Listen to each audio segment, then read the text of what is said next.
Hello everyone, I'm Shannon Shai. Welcome to Great Thinkers Thursdays, where I stroll through history, grab a quote from a great thinker, and then apply it to OCD recovery. I'll do that today, but because I am both sad and angry, I'm going to stray a bit off the regular path and talk about the topical issue of tragedy in the midst of the political assassination of Charlie Kirk. Our special guest for Great Thinkers Thursdays today is Robert F. Kennedy. Born in 1925 and died from an assassin's bullet on June 6, 1968. RFK served as Attorney General of the United States and as a United States Senator. He was, of course, the brother of President John F. Kennedy, who also died from an assassin's bullet. RFK said to us, "Tragedy is a tool for the living to gain wisdom, not a guide by which to live." The death of Charlie Kirk is another tragedy in a string of tragedies where a high-profile person, a living, breathing human being with a family, was murdered because of their political and societal views. I mentioned the Kennedys. There are many others in the last 60 years who were murdered or were the targets of unsuccessful assassination attempts. The Reverend Martin Luther King Jr., President Ronald Reagan, President Donald Trump, Pennsylvania Governor Josh Shapiro, Minnesota State House Speaker Melissa Hortman and her husband Mark. Those names come to mind. Unfortunately, I could go back through the history of the United States and pull out even more examples. Over the last day, I was sickened and horrified to see the video of Charlie Kirk's murder, and then disgusted by videos on social media of people celebrating his tragic death, and by the many comments I read that pointed out that he somehow had it coming to him because of his views. These comments generally looked something like, "I'm sorry he was shot, but ...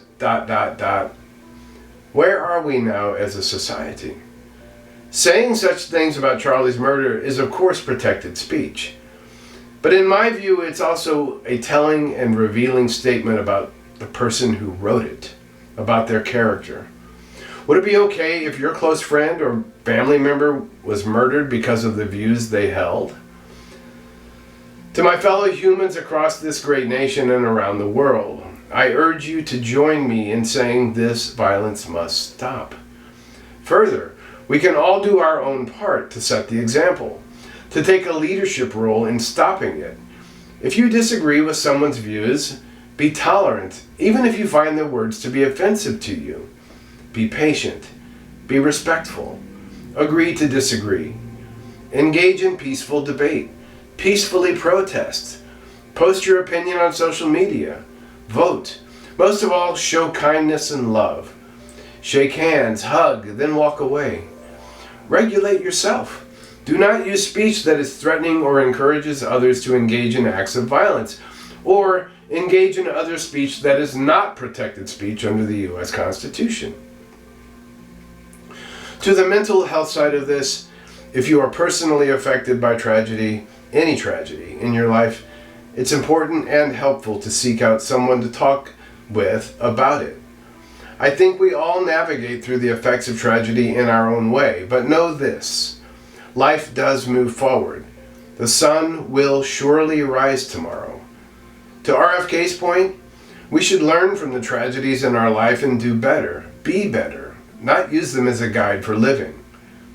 Regarding OCD, I will reemphasize a point I've emphasized so many times before.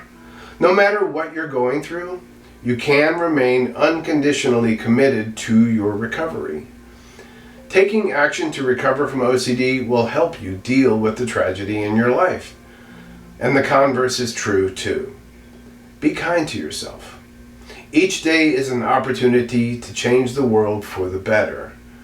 Our children and generations to follow are counting on us. OCD can be defeated. I'm with you. Let's go.